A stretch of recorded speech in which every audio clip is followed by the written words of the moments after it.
श्रमण भगवान महावीर स्वामी के चरणों में कोटि कोटि वंदन। जन जन आस्था के केंद्र आचार्य प्रवर 1008 श्री विजयराज जी महाराज के चरणों में कोटि कोटि नमन। सभी संत चरित्र आत्माओं के चरणों में कोटि कोटि नमन। प्राज्ञ जागरण मंगलम क्लास 2 में आप सबको सादर जय जिनेन्द्र। आवाज आ रही है ना मेरी क्लियर? हाँ आ रही है। ओके, डिस्टर्बेंस हो तो बताना क्योंकि मैं बाहर हूँ आज, इसलिए। ज्ञान सीखने का पाठ बोलेंगे। जो जन श्रद्धा भाव से करे सूत्र का ज्ञान, ज्ञानावरणीय कर्म टले प्राप्त करे सद्ज्ञान। तेरा ज्ञान अनंत है मुझे ज्ञान की प्यास, केवल ज्ञानी मैं बनूं यही है अंतिम आस। केवल दर्शी मैं बनूं यही है अंतिम आस। इन्हीं अंतिम शुभ भावनाओं के साथ जो भी मैंने गुरु भगवंतों से, गुरुजनों से जाना है, सीखा है, वही आप सबके सामने रखने का प्रयास कर रही हूँ। सादर जय जिनेन्द्र सा। पिछले क्लास में हमारा प्रतिक्रमण कहाँ तक था? बड़ी संलग्ना। बड़ी संलेखना। अभी तो इच्छामी का में पढ़ना था। 12 स्थूल हुए ना हमारे तो। बड़ी संलग्ना का नहीं, छोटी संलेखना हमने पढ़ी थी, जिसमें संदीप जी सर का प्रश्न था, उसका उत्तर दिया था मैंने। तो उसमें थोड़ा सा सुधार करते हुए मैं उस आंसर को एक बार वापस रिपीट कर रही हूँ। एक छोटी संलेखना में अतिचार है और बड़ी संलेखना में पूरी विधि है। और उनका जो प्रश्न था कि भाई इसमें मोक्ष की तो संथारा जो हम लेते हैं उसमें मोक्ष की अभिलाषा नहीं की जाती है। ओके सा।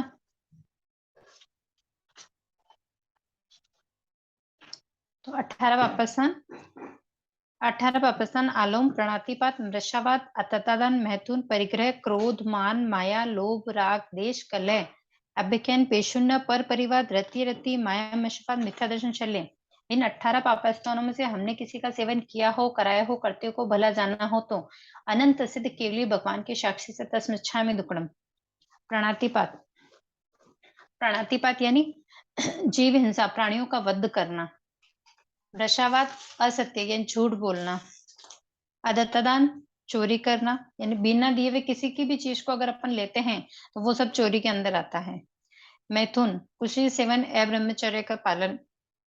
परिग्रह किसी भी चीज पर ममत्व रखना, उसका मतलब हर चीज की नहीं, ये अच्छी है मेरे पास होनी चाहिए, वैसे इकट्ठी करना। मिच्छामि क्रोध यानी गुस्सा। मान अहंकार या घमंड। माया छल कपट, लोभ लालच, राग माया। माया और लोभ जो होता है उसकी आत्मा का वैभाविक परिणाम है। द्वेष यानी क्रोध, किसी कोई भी चीज अपने को पसंद है उस पर अपना राग आना, मतलब कि नहीं यार ये तो बहुत अच्छी है, ऐसा है। और द्वेष यानी उसका विपरीत, कि भाई जो चीज अपने को पसंद नहीं है उसके ऊपर अपने को गुस्सा आता है कि यार ये मेरे सामने क्यों आई है, ऐसा क्यों हुआ। कलह यानी कलेश या झगड़ा। अभ्याख्यान झूठा कलंक लगाना। पेशुन्य दूसरे की चुगली करना या उसका दोष प्रकट करना।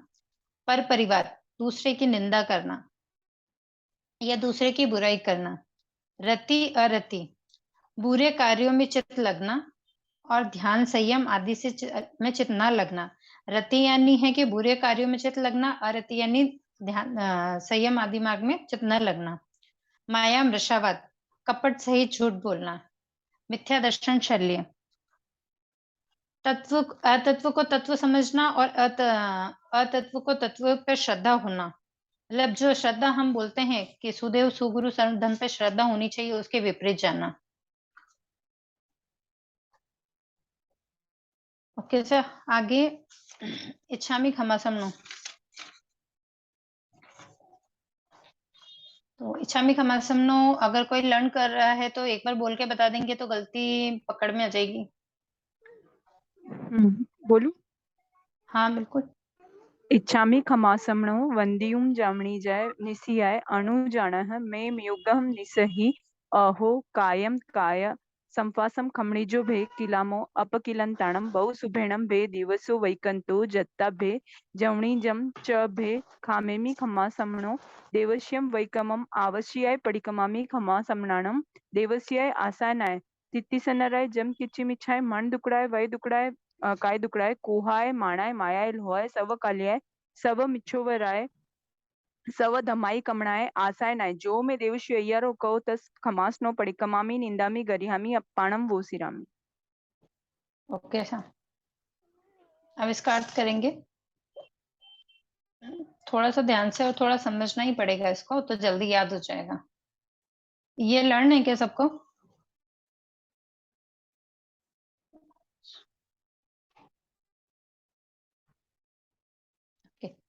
इच्छामी यानी चाहता हूँ, क्षमा समनु हे क्षमा श्रमण, क्षमा श्रमण यानी जो क्षमा देने योग्य है वो। वंदियुम वंदना करना, हे क्षमा समण मैं आपको वंदना करना चाहता हूँ। जावत जीवाय शक्ति के अनुसार, निस्सी आय अपने योगों को पाप क्रिया से हटाकर, योग यानी मन वचन काया है, उनको पाप क्रिया से हटाकर मैं शक्ति के अनुसार आपको वंदन करना चाहता हूँ। अनुजहानम आज्ञा दीजिए, मैं मुझे म्यूंगहम परिणित भूमि में प्रवेश करने की, यानी कि एक निश्चित सीमा जो होती है उसके अंदर प्रवेश करने की आज्ञा दीजिए।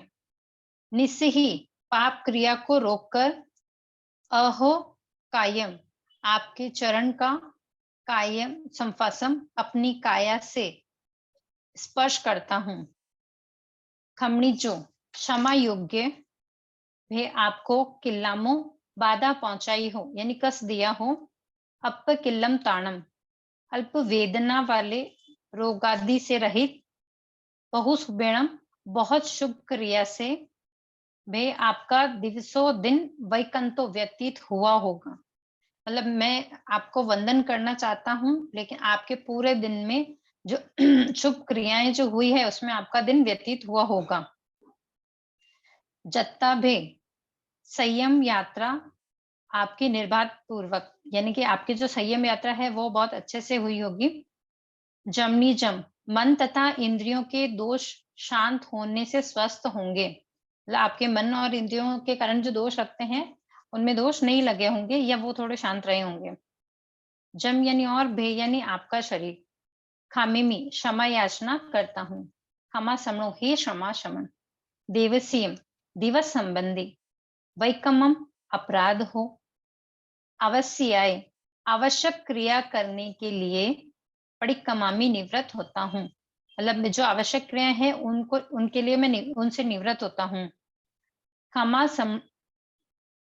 क्षमा समणानम आप क्षमा श्रमण की, देवस्याय दिवस संबंधी, आशायणाएं आशातना द्वारा, 33 संरया 33 आशातनाओं में से, जो 33 आशातनाएं हैं उनमें से जम किंची जिस किसी भी मिच्छाए मिथ्या भाव से हुई हो, जो 33 आशातनाएं हैं उनको मिथ्या भाव से अगर की हो, मन दुकड़ाए दुष्ट मन से की हो, वह दुकड़ाए दुष्ट वचन से की हो, काय दुकड़ाए शरीर की दुष्ट चेष्टा से की हो, कोहाय क्रोध से की हो, माणाई मान से की हो, मायाए यानी उसमें कपट किया हो, माया के द्वारा की हो, कपट किया हो, लोहाय लोभ से की हो, सव कालियाय सर्व काल में की हो, यानी कि सभी कालों में कर ली हो, काल दिखा ही नहीं हो, करना नहीं करना, लेकिन हमने सभी काल के हिसाब से कर ली हो।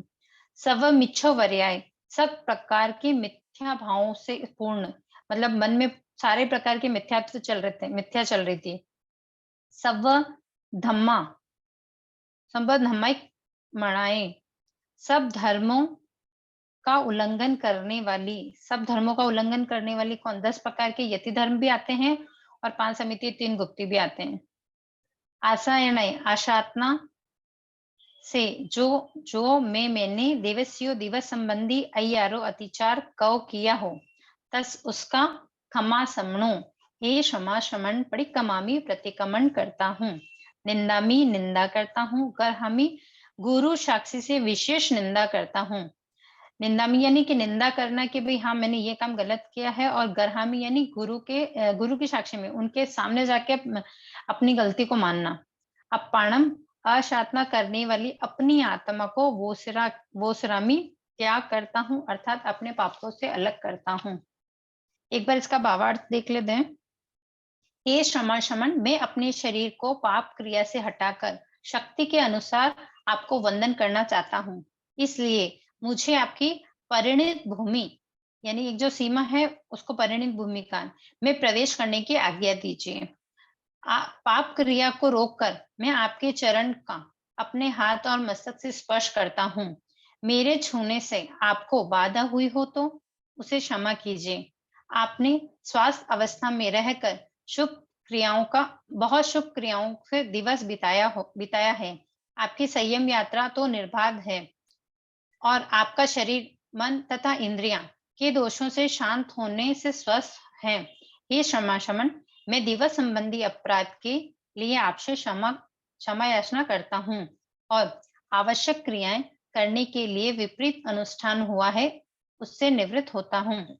आप क्षमा शमन दिन में की 33 में से किसी आशातना द्वारा मैंने दिवस संबंधी अतिचार सेवन किए हों उसका प्रतिक्रमण करता हूँ तथा किसी मिथ्यात्व से की हुई दुष्ट मन वचन काया से की हो, मतलब मन वचन काया से कोई दुष्ट भावना भाई हो, क्रोध मान माया लोभ से अशातना की हो, तो मैंने दिवस संबंधी अतिचार का सेवन किया हो उसका मैं प्रतिक्रमण करता हूँ तथा सर्व काल संबंधी सर्व मिथ्या आचरणों से परिपूर्ण और सब प्रकार के धर्म का उल्लंघन करने वाली अशातना से जो मैंने दिवस संबंधी अतिचार किए हो, हे क्षमा शमन, उससे मैं निवृत्त होता हूँ, उसकी मैं निंदा करता हूँ और आत्मा के पाप संबंधी व्यापारों से निवृत्त होता हूँ। ओके सा, अब शब्दों के अर्थ में एक बार आप देख लो और फिर अगर है तो पूछ लो, नहीं तो आगे चलते हैं।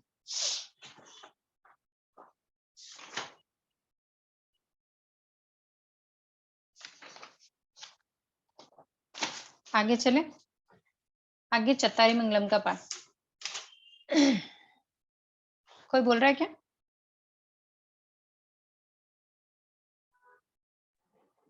बोलूं? हाँ बिल्कुल। एक सेकंड।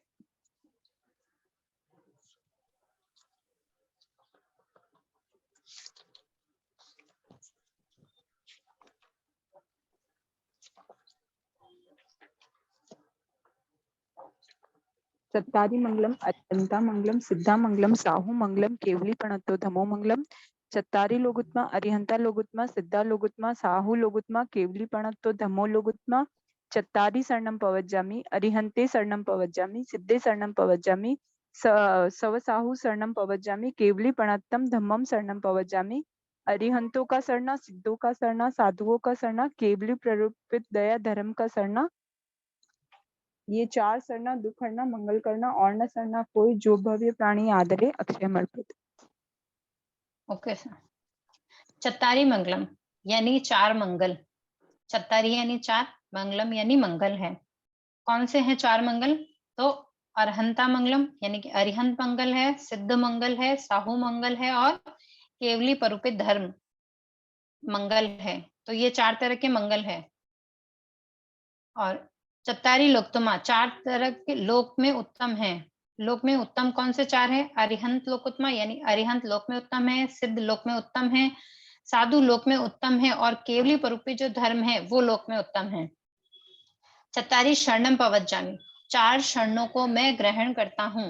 कौन सा? अरिहंते शरणम पवज्जामि, सिद्धे शरणम पवज्जामि यानी अरिहंतों की शरण में को ग्रहण करता हूँ, सिद्धों की शरण ग्रहण करता हूँ, साधुओं की शरण ग्रहण करता हूँ, केवली परोपित धर्म की जो शरण है उसे ग्रहण करता हूँ।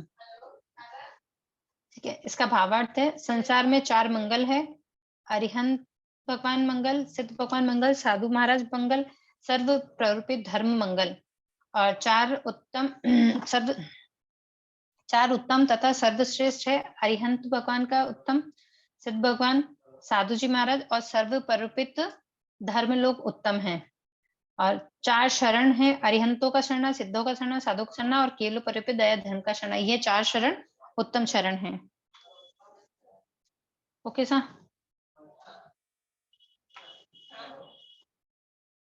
आगे चलें।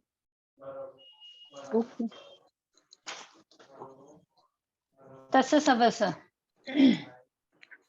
तस्य सवस देवीयस्य अय्यारस्य दुभाषियं दुचिंत्यं दुचिट्ठियस्य दुचिट्ठियं आलोयंतो पडिकमामि।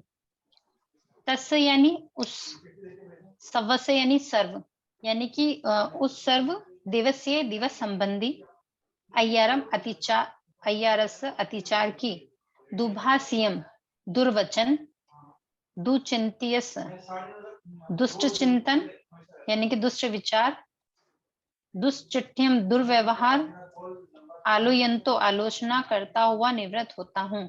यानी कि सब तस्य सवस्य का जो पाठ है वो कह रहा है तस्य सवस्य सभी प्रकार के, मतलब सब जो दिवस संबंधी अतिचार जो लगते हैं, जिनमें दुष्ट वचन, दुष्ट विचार और दुष्ट व्यवहार अगर मैंने किया हो तो उसकी आलोचना करके निवृत्त होता हूँ। ओके साहब, ओके। तो पहला अनुव्रत शुरू करें या पीछे, अगर प्लीज अगर किसी को कुछ पूछना है तो पूछ लो, ताकि अपन वापस पीछे नहीं जाएंगे, आगे चल पड़ेंगे।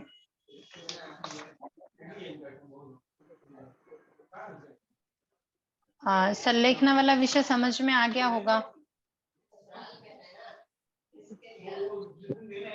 वैशाली जी,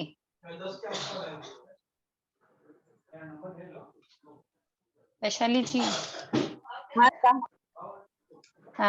पीछे जो कंफ्यूजन था क्लियर हो गया ना? मतलब पीछे मैंने जो क्लास में बोला था अभी क्लियर हुआ ना संलेखना वाला?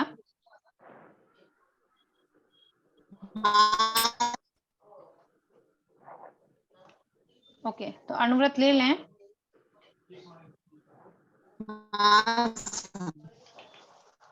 ओके सर, पहला अनुव्रत 12 स्थूल किए थे हमने। हाँ सर। वो अत्याचार थे और ये पूरे अत्याचारों का वर्णन है कि भाई है ना हमें क्या क्या करना चाहिए, जब हम व्रत लेते हैं तो हमें किन चीजों का ध्यान रखना चाहिए। ठीक है, तो 12 व्रत में 5 महाव्रत, 3 गुण व्रत और 4 शिक्षा व्रत। तो पहले हैं 5 अनुव्रत। पहला अमृत थुलाओ पाणई वायो। वैशाली जी, आपको लर्न है ये?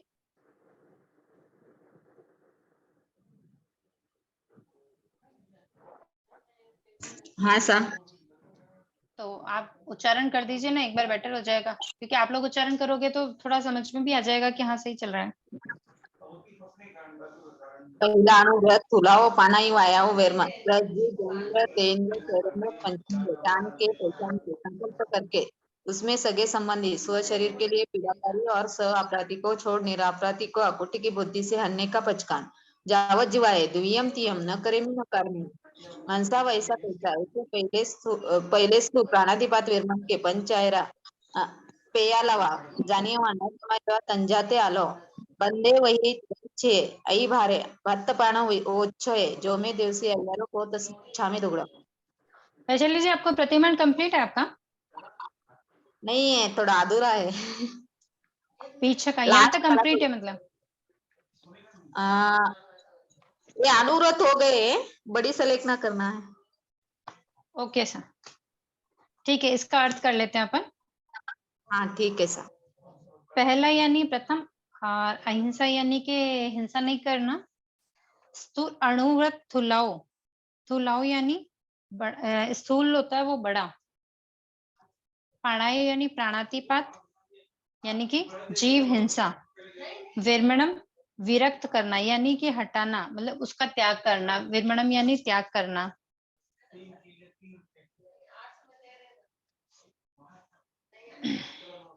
त्रस यानी चलने फिरने वाले जीव। त्रस जीव किनको कहते हैं? जो मतलब धूप से छांव और छांव से धूप में आ सकते हैं उनको। बेइंद्रिय 2 इंद्रिय वाले, तेंद्रिय 3 इंद्रिय वाले, चौरेंद्रिय 4 इंद्रिय वाले, पंचेंद्रिय 5 इंद्रिय वाले। जावा जीवाए जीवन पर्यंत, दुविहम 2 करण, तिविहम 3 योग, न करेमी हिंसा नहीं करता हूँ, न कार्वेमी नहीं करवाता हूँ, मनसा वैसा कायसा, मन से, वचन से, काया से। पहला प्रधान, यानी कि ये जो पहला अणुव्रत है वो प्रधान है, सबसे बड़ा वही है। प्रधान का मतलब बड़ा हुआ ये कि इसकी हिंसा मतलब ये इसका त्याग तो हमें करना ही चाहिए। और इसके जो 5 अतिचार है वो है बंधे, रोज फंसे गाढ़ा बंधन बांधा हो। हमने जो स्थूल किए थे उसके अंदर ये जो हिंदी इसमें आई है वो आगे दी हुई है, तो इसका जो एक वर्ड जो है वो यहाँ है अतिचार का। बंधे, वहे, क्षय विक्षय, आई भारे, भातपण वच्छय। अब उन्हीं के अर्थ हैं बंधे, रोज फंसे गाढ़ा बंधन बांधा हो, वहे, क्रूरतापूर्वक मारपीट की हो, क्षय विक्षय, शरीर के किसी अवयव का छेद किया हो, आई भारे, अधिक भार भरा हो, भातपान वच्छय, आहार पानी आदि बंद किया हो, यानी खाने पीने में रुकावट डाली हो। ठीक है सा बुक के हिसाब से इसका एक बार भावार्थ भी देख लेंगे। स्थूल प्राणातिपात से विरक्त होना यह पहला अणुव्रत है। स्व या स्व के परिजन के शरीर में पीड़ाकारी सापराधी को छोड़ निरपराधी के जीवन पर्यंत के लिए 2 करण 3 योग के अर्थात मन वचन काया से न हिंसा करना न कराना, रूप बेंद्रिय तेंद्रिय चौरेंद्रिय पंचेंद्रिय 10 जीवों को संकल्प पूर्वक मारने मरवाने का त्याग है। इसके अंदर पहले अणुव्रत में हिंसा जो होती है उसका त्याग किया जाता है। उसके अंदर पीड़ाकारी सापराधी को छोड़कर, यानी कि अपने या अपनी फैमिली के अलावा अगर कोई निरपराधी है तो अपन किसी को भी मारेंगे नहीं। 2 करण और 3 योग से, 2 करण 3 योग, तो करण कौन से हैं और योग कौन से हैं?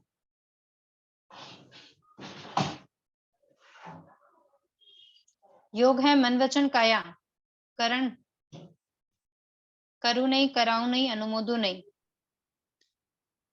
तो 2 करण और 3 योग, यानी कि करू नहीं और कराऊ नहीं, और 3 योग यानी मन से, वचन से, काया से। और इनके जो 5 अतिचार है जो जानने योग्य है किंतु आचरण करने योग्य नहीं है। जीव को बांधना, मारना, उनका छेदन भेदन करना, अधिक भार लादना, वे उनके खाने पीने में अंतराय डालना। मैंने दिवस संबंधी अगर ऐसा कोई अतिचार किया है तो उसका पाप मेरे लिए निष्फल हो। दूसरा सत्य अनुव्रत। दूसरा अनुव्रत थूलाओ, मुसावायो, वेरमणम, कन्नालिये, गोवालिये, भूमालिये, नासावाहरो, उड़सखीचे इत्यादि मोटा झूठ बोलने का पचकांड। जावजीवाय दुविहम तिविहणम न करेमी न कार्वेमी, मनसा वैसा कायसा। तथा दूसरा स्थूल मृषावात विर्म व्रत के पंच अय्यारा झाणियवा न सामरियावा तमजाते आलम, सहस बक्काणे, रहस्य बक्काणे, सदार मंत भय, मोसो वैसे कुल्ले करने जो में देवसियो अय्यारो कौ तस्मच्छामि दुक्कड़म।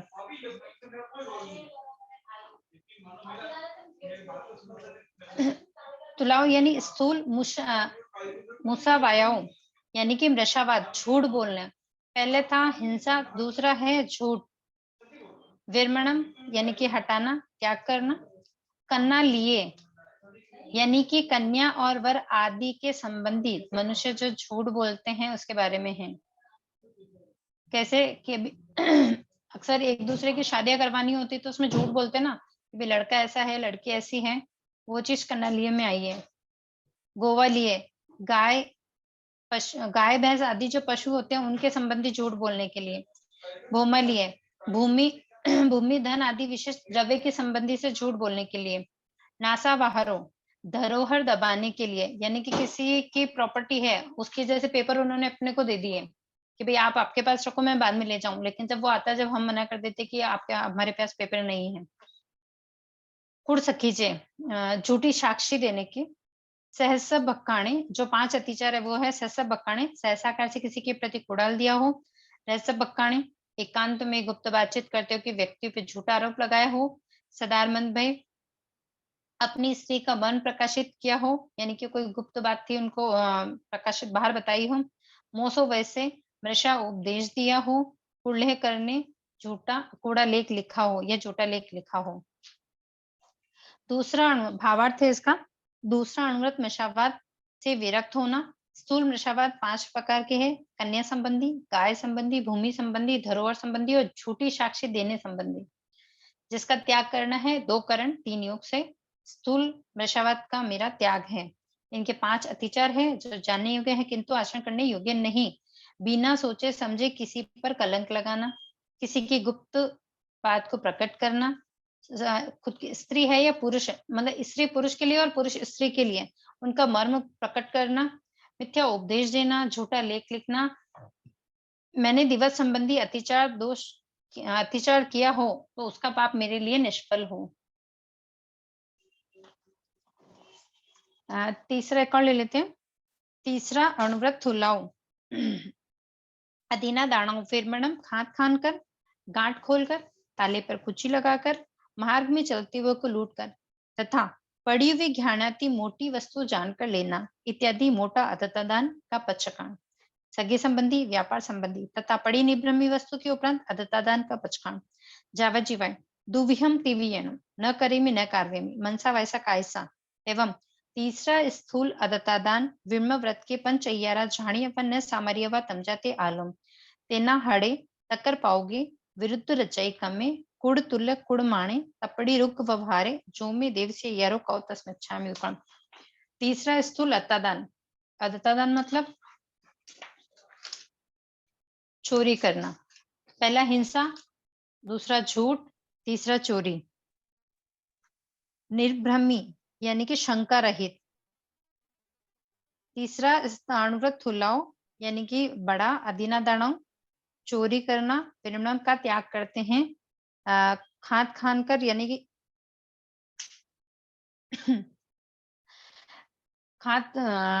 दीवार पे सेंधन लगाकर, गांठ खोलकर यानी कि बिना पूछे किसी की गांठ खोला, उसमें सामान लेकर, ताले पर कुची लगाकर, मार्ग में चलते हुए को लूट कर, पड़ी हुई किसी की भी गहनेती वस्तु जानकर, मतलब कोई चीज पड़ी है और हम उस मोटी वस्तु जानकर उसको उठा रहे हैं बिना पूछे तो भी चोरी है इत्यादि मोटा अत्तादान का पचकांड। निर्भ्रमी यानी शंका रहित है कि वो चीज शंका में है लेकिन फिर भी हम उसको उठा लेते हैं। तो सगे संबंधी की है, व्यापार संबंधी है, नहीं है तो पड़ी निर्भ्रमी वस्तु है तो हमारी शंका है तब भी हमने उसको उठा लिया है। तो ये जो 5 है उनका मतलब उनका त्याग करना है 2 करण 3 योग से। और इसके जो 5 अतिचार है वो जानने योग्य है किंतु आचरण करने योग्य नहीं। पहला तेनाहाड़े, चोर की चुराई हुई वस्तु ली हो, टक्कर पाओगे, चोर की सहायता की हो, विरुद्ध रचाई का में राज विरुद्ध काम किया हो, कुड़ तुले कुड़माणे कूड़ा तुल कूड़ा माप किया हो, तपड़ी रूप व्यवहारे वस्तु में भेल समेल की हो। इसका भावार्थ देखेंगे एक बार। स्थूल चोरी से विरक्त होना तीसरा अणुव्रत है। अदत्तादान 5 प्रकार के हैं। जो अदत्तादान बताए गए हैं वो 5 प्रकार के हैं, उनके अतिचार भी 5 ही हैं। दीवार आदि में सेंध लगाना, गांठ खोलना, ताला तोड़ना और पड़ी हुई वस्तु लेना, मार्ग में चलते हुए को लूटना इत्यादि रूप में मेरे 2 करण 3 योग से अदत्तादान का त्याग है। सगे संबंधी, व्यापार संबंधी तथा रास्ते में पड़ी वस्तु के आगार हैं। मतलब अगर सगे संबंधी, जैसे हम घर के अंदर रहते हैं और घर में तो हर चीज छोटी छोटी चीज हम पूछ के लेते नहीं है, तो उसके लिए क्या करते हैं कि भाई उठा ली, ले ली, यूज कर ली, वापस रख देते हैं। और घर में जैसा भी लेडीज होती है तो साफ सफाई करती है, तो सब रूम को साफ करती है, तो सबका सामान व्यवस्थित रखती है, कुछ भी उठाती कुछ भी रखती है, तो वो चोरी में नहीं, वो आगार है। और व्यापार में भी जब बहुत सारे जगह होता है कि भाई थोड़ा झूठ तो बोलना ही पड़ता है, थोड़ी चोरी तो हो ही जाती है, तो उसका आगार है। इनके 5 अतिचार इस प्रकार है जो जानने योग्य किंतु आचरण करने योग्य नहीं है। चोर की चुराई हुई वस्तु लियो, चोर को सहायता दियो, राज विरुद्ध काम किया हो, कूड़ा तोल कूड़ा माप किया हो, वस्तु में भेल समेल की हो, तो मैंने दिवस संबंधी अतिचार लगा हो तो वो पाप मेरा निष्फल हो। ओके सा? हाँ ओके सा? तो हाँ आज सर। यहीं तक रखे या आगे एक और ले लें कि यहीं तक रखें आज, क्योंकि जिनको लर्न करना है उनको तो समय लगेगा उसमें। इसमें कोई डाउट है तो प्लीज बोल लीजिए। तो फिर आगे जो उस दिन भी बाकी रह गया था वो भी लेना है और आज का भी उसको कंप्लीट करना है।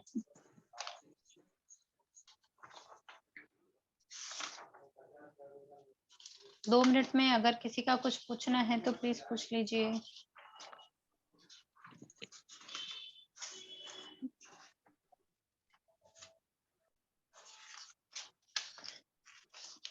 उस दिन कहाँ पर रह गए थे हम?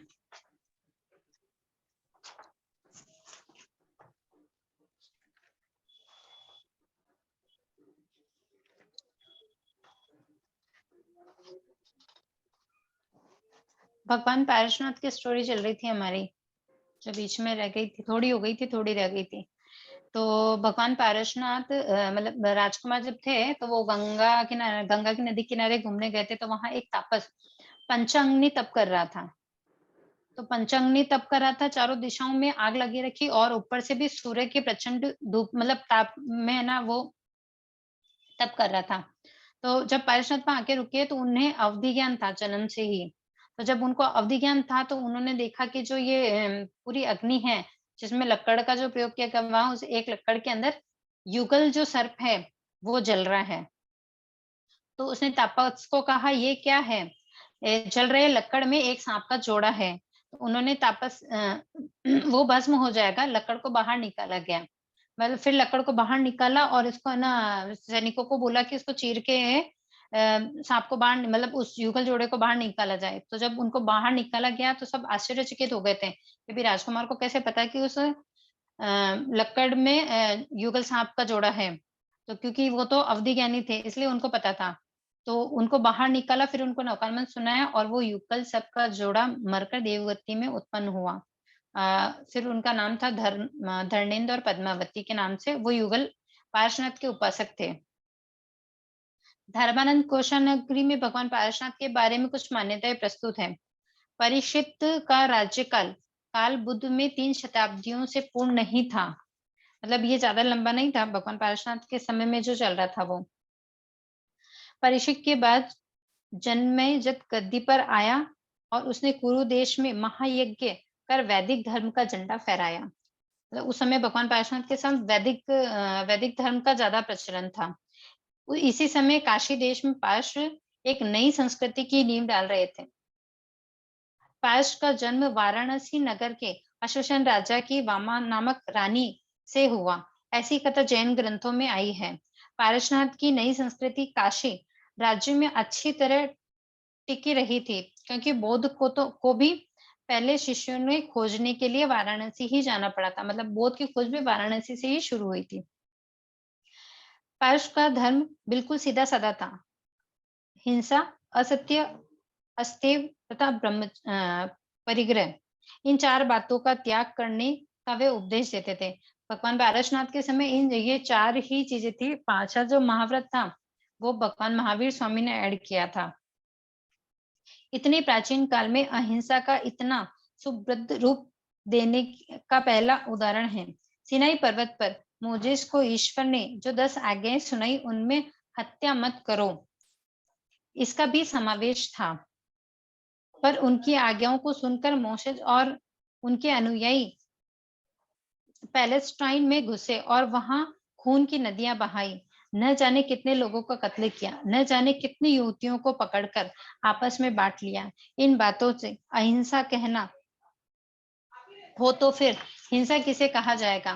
तात्पर्य यह है कि पार्श्वनाथ ने पहले पृथ्वी पर सच्ची अहिंसा से भरा हुआ धर्म या तत्व ज्ञान नहीं था। ज्ञान था ही नहीं, मतलब पहले तो ज्ञान था ही नहीं ना, उपासक थे ही नहीं उनके। पार्श्व मुनि ने एक और भी बात की। उन्होंने अहिंसा को सत्य और अस्तेव और परिग्रह इन 3 नियमों के साथ जकड़ लिया। इस कारण पहले जो अहिंसा ऋषि मुनियों के आचरण तक सीमित थी वो जनता के व्यवहार में जिसका कोई स्थान न था, अब वह उन नियमों के संबंध में सामाजिक और व्यवहारिक हो गई। मतलब पहले जो सिर्फ ऋषि मुनि ही इन तीनों चीजों को मान रहे थे, वहां अब उसको जनता भी पालन करने लगे, नियम के रूप में वो सब सामने आ गए। पारस मुनि की तीसरी बात, अपने नवीन धर्म का प्रचार उन्होंने संघ बनाया। बौद्ध साहित्य से इस बात का पता लगा कि बुद्ध के समय जो संघ विद्यमान थे उन सब में जैन साधु साध्वियों का संघ सबसे बड़ा था। पाश के पहले ब्राह्मणों ने बड़े बड़े समूह थे, पर वे सिर्फ यज्ञ याग का प्रचार करने लगे। वे करने के लिए ही थे। यज्ञ याग का तिरस्कार कर उसका त्याग करके वनों में तपस्या करने वालों के संग भी थे। तपस्या का एक अंग समझकर ही वे अहिंसा धर्म का पालन कर रहे थे, पर समाज में उसका उपदेश नहीं देते। वे लोगों से बहुत कम मिलते जुलते थे। बुद्ध से पहले यज्ञ याग को धर्म मानने वाले ब्राह्मण थे, और उसके बाद यज्ञ याग से उभरकर जंगलों में जाने वाले तपस्वी। तो पहले तो ब्राह्मण थे जो यज्ञ याग के धर्म को जानते थे, और उसके बाद वहां से निकले तो लोग जो जंगलों में पहुंचे वो सिर्फ तपस्या करते थे। बुद्ध के समय ऐसे ब्राह्मण और तपस्वी न थे, ऐसी कोई बात नहीं थी। पर इन दो प्रकारों से दोषों को देखने वाले तीसरे प्रकार के सन्यासी भी थे, और उन लोगों ने पाश मुनि के शिष्यों को पहला स्थान दिया। जैन परंपरा के अनुसार चातुर्याम धर्म के प्रथम प्रवर्तक भगवान अजितनाथ जी और अंतिम प्रवर्तक भगवान पारसनाथ रहे थे, यानी कि दूसरे तीर्थंकर से 23वें तीर्थंकर तक। दूसरे तीर्थंकर से लेकर 23वें तीर्थंकर तक या चातुर्याम धर्म का उपदेश चला। केवल भगवान ऋषभ और भगवान महावीर ने 5 महाव्रत धर्म का उपदेश दिया। मतलब भगवान ऋषभ देव ने भी 5 महाव्रत का दिया था, और बाकी 23 तक 4 ही चले थे, और भगवान महावीर स्वामी ने भी 5 महाव्रत का उपदेश दिया। निग्रंथ श्रवणों में के संग भगवान ऋषभ से ही रह रहे थे, किंतु वे वर्तमान इतिहास की परिधि से परे थे। इतिहास की दृष्टि में कौशाम्बी जी संघबद्धता संबंधी धारणा सही थी।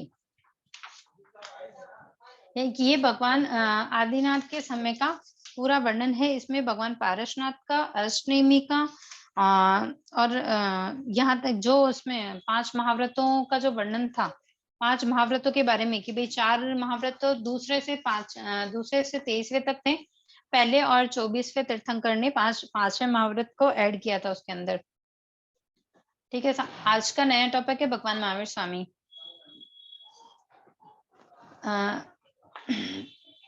भगवान महावीर स्वामी के माता का नाम त्रिशला, पिता का नाम सिद्धार्थ, और उनका जन्म हुआ था क्षत्रिय के कुंडग्राम में। उनके काका का नाम सुपार्श था, उनकी बहन का नाम सुदर्शना, उनकी बेटी का नाम प्रियदर्शना, और उनके भाई का नाम नंदीवर्धन। ये मतलब उनके फैमिली परिचय है। तो अब पहले इसको शुरू से ही ले लेते हैं एक बार। संसार जुआ है, उसे खींचने वाले 2 बैल हैं, जन्म और मौत। संसार का दूसरा पार्श्व है मुक्ति। जन्म और मौत दोनों नहीं, वह अमृत है। वह अमृतत्व का साधन और साध्य है, साधना का साध्य है। मनुष्य किसी साध्य की पूर्ति के लिए जन्म नहीं लेता है। जन्म लेना संसार की अनिवार्यता है। जन्म लेने वाले में योग्यता होती है, संस्कारों का संचय होता है। जिनके पास संस्कार होते हैं वही आगे बढ़ते हैं, इसलिए वे अपनी योग्यता के अनुकूल अपना साध्य चुन लेते हैं। जिसका जैसा विवेक, जैसा उसका वैसा साध्य है, और वैसी ही साधना होती है। जो जैसा विवेक रखेगा वैसे ही साधना करेगा। यह एक तथ्य है, इसका अपवाद नहीं होता। भगवान महावीर भी इसके अपवाद नहीं थे। उनका जन्म और परिवार। दुखमा सुखमा पूरा होने पर 74 वर्ष 11 महीने 7.5 दिन बाकी रहे थे। दुखमा सुखमा कौन सा आ रहा है?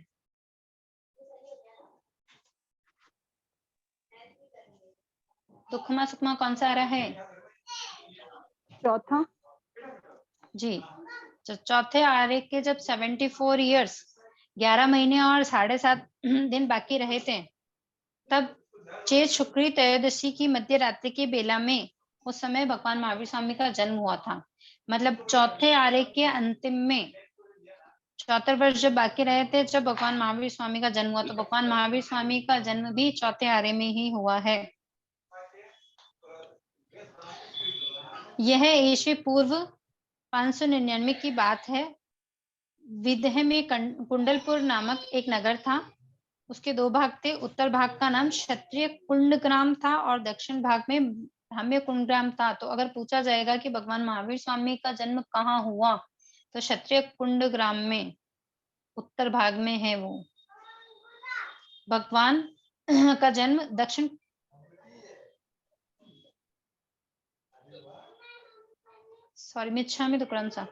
भगवान का जन्म दक्षिण कुंडग्राम में हुआ था। भगवान की माता त्रिशला क्षत्रियाणी और पिता सिद्धार्थ थे। वे भगवान पारसनाथ की परंपरा के समनोपासक थे। मतलब भगवान के जो माता पिता थे वो भगवान पारसनाथ के समनोपासक थे, उनको मानते थे। त्रिशला वैशाली गणराज्य के प्रमुख चेटक की बहन थी। सिद्धार्थ क्षत्रिय कुलग्राम के अधिपति थे।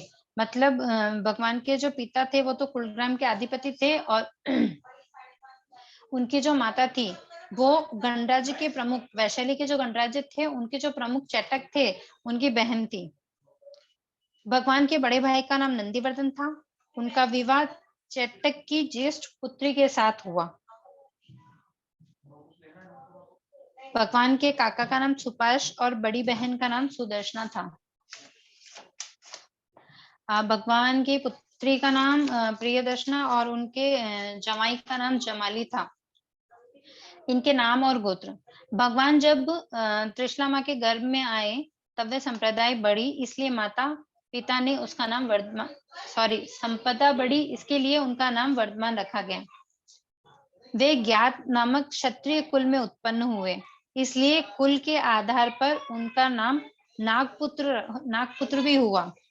अगर आपसे भगवान महावीर स्वामी के अन्य नाम पूछे जाएंगे तो अभी जो पढ़ रहे हैं वो सब उसमें आएंगे। वर्धमान, नागपुत्र। साधना के दीर्घ काल में होने से अनेक कष्टों की वीर वृत्ति का सामना किया, अपने लक्ष्य से कभी भी विचलित नहीं हुए, इसलिए उनका नाम महावीर हुआ। यही नाम सबसे अधिक प्रचलित है। सिद्धार्थ काश्यपिक गोत्री थे। पिता का गोत्र ही पुत्र का गोत्र होता है, इसलिए महावीर काश्यपिक गोत्री भी कहलाए। नाम पे एक बार ध्यान दे लेना, क्वेश्चन आ सकता है। यौवन और विवाह।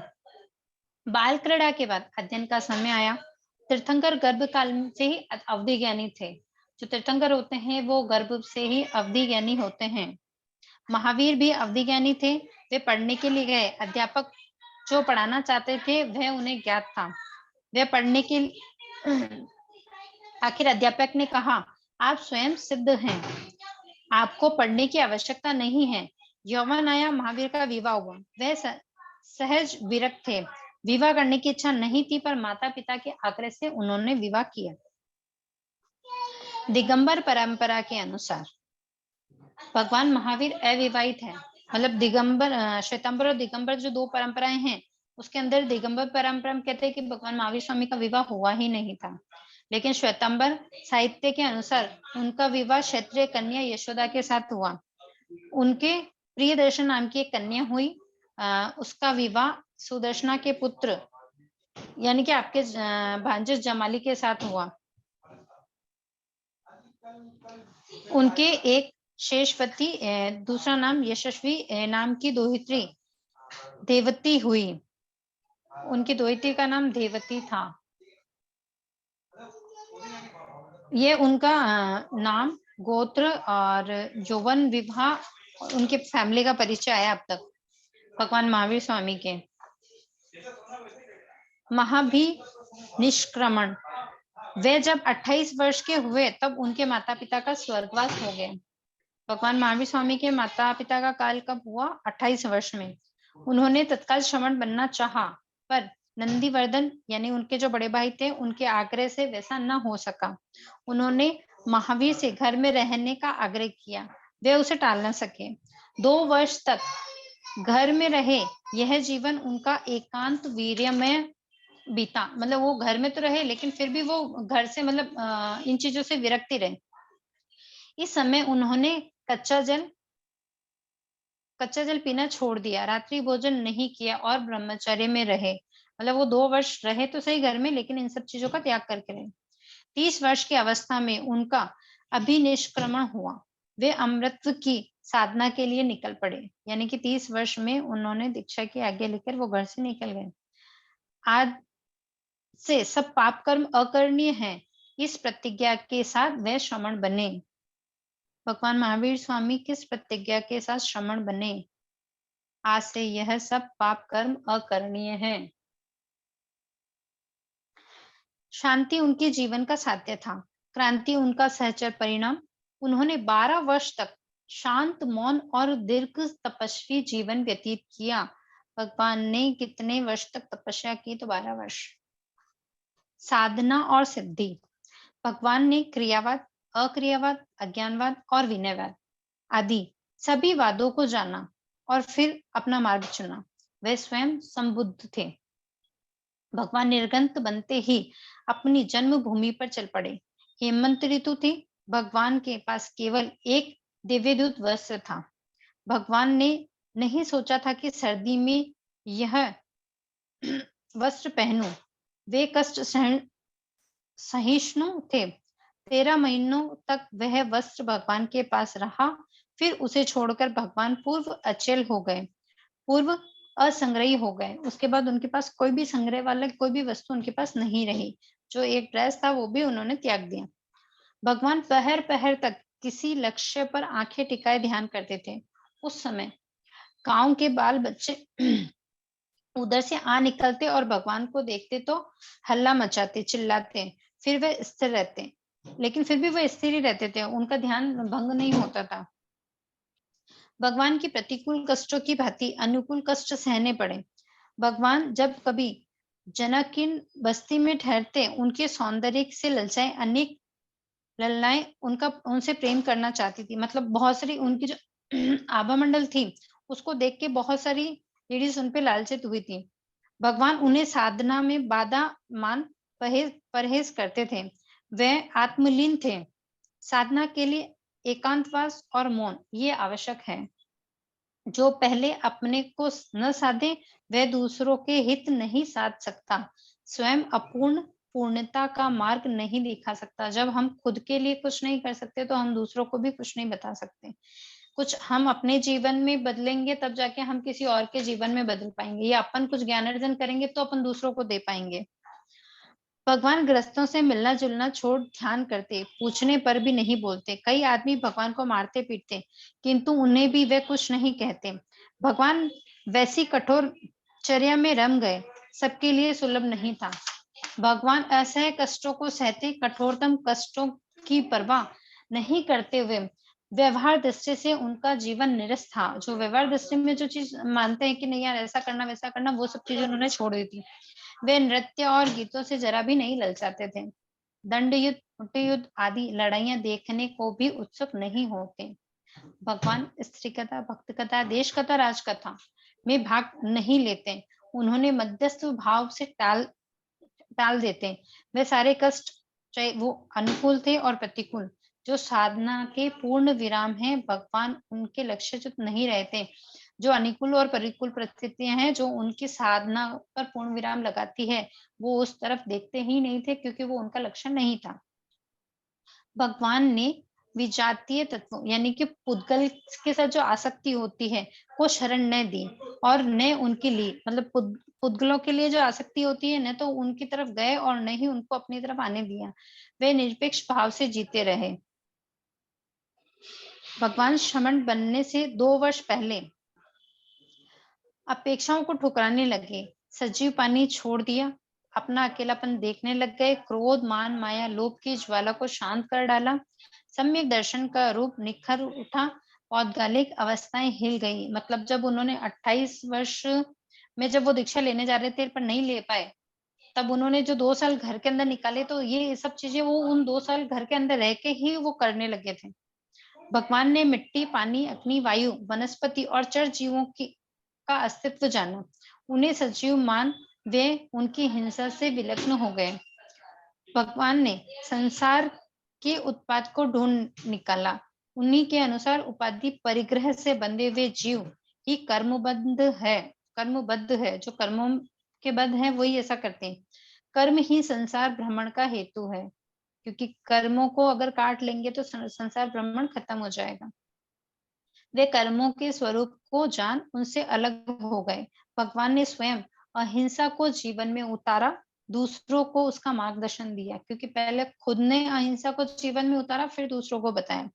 वासना को सर्व कर्म प्रवाह का मूल भगवान ने स्त्री संग छोड़ा, कि अगर वासना के मूल को छोड़ना है तो स्त्रियों को छोड़ना होगा। तो अहिंसा और ब्रह्मचर्य ये दोनों साधन के आधारभूत तत्व हैं। अहिंसा अवीर साधना है, ब्रह्मचर्य जीवन की पवित्रता है। अवीर भाव से बिना आत्म साम्य की अनुभूति और पवित्रता के बिना विकास का मार्गदर्शन नहीं हो सकता। इसलिए भगवान ने उन पर बड़ी सूक्ष्म दृष्टि से मनन किया कि मतलब जो अहिंसा और ब्रह्मचर्य जो था, उसकी जो पवित्रता, ब्रह्मचर्य की जो पवित्रता थी, उस पर बहुत सूक्ष्म दृष्टि से किया कि कर्म बंध का कारण क्या रहा उसमें। भगवान ने देखा बंध कर्म से ही होता है। उन्होंने पाप को ही नहीं, उसकी मूल जड़ को ही उखाड़ डाला।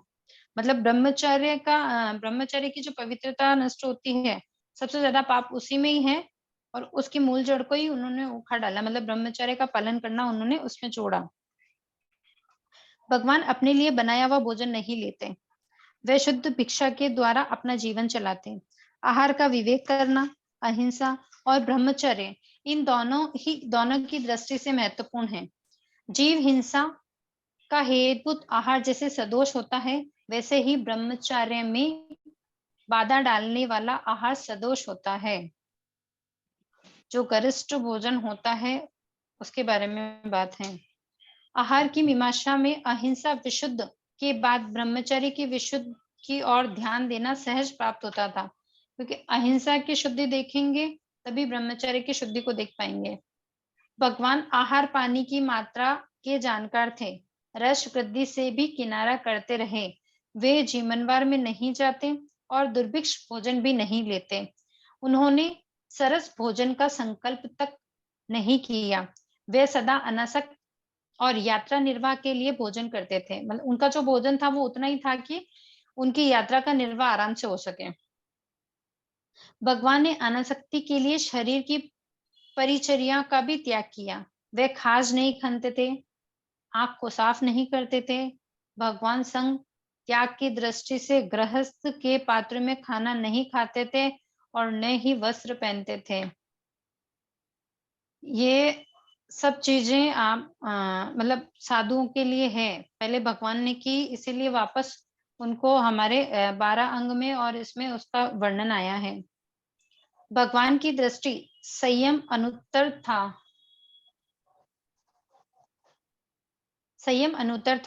वे सर्दी में नग्न बदन घूमते, सर्दी से डरे बिना हाथों को फैलाकर चलते।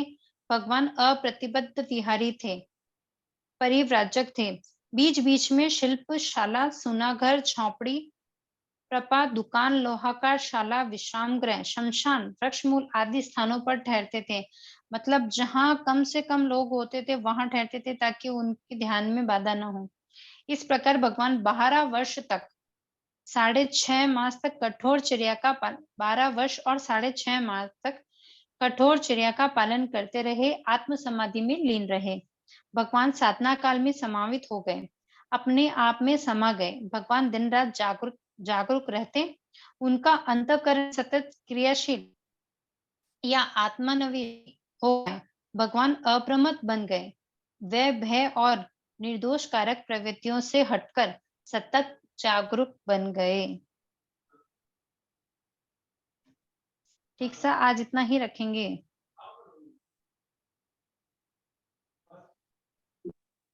हाँ जय सा। जिनेंद्र। किसी का हाँ, कोई जय सवाल जिनेंद्र। हो, किसी का कोई सवाल हो तो पूछ लीजिए, तो फिर अपन क्लास एंड करेंगे।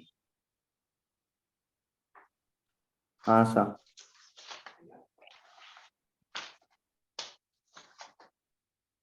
क्लास एंड करें फिर।